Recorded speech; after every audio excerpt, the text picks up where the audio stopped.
Welcome to Let Me Fix This. Enjoy the video. You begin by setting the H1 as the page's single, authoritative heading. This tells search engines and users the main topic.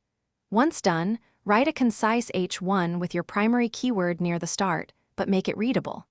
Make sure the H1 reflects user intent and matches the meta title and URL pattern. This builds consistent signals. Also, avoid multiple H1s.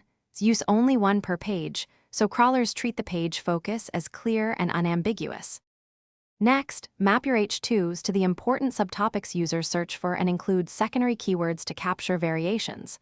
Once those are in place, use H3s to break down complex H2 sections into actionable steps, examples, or FAQ items so readers scan easily. Make sure headings describe what follows. Search engines use that context to rank passages. Finally, keep consistent hierarchy. H1, then H2, then H3. Avoid skipping levels because it confuses both readers and crawlers. Finish by reviewing headings on mobile and desktop to confirm hierarchy and readability. Run a quick validator to catch markup errors. Once validated, ensure your H1 aligns with the meta title and URL for coherent SERP snippets.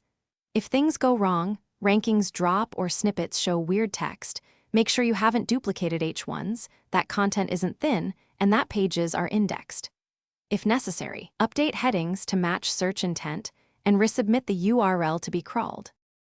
Thanks for watching. If you found this helpful, don't forget to like and subscribe.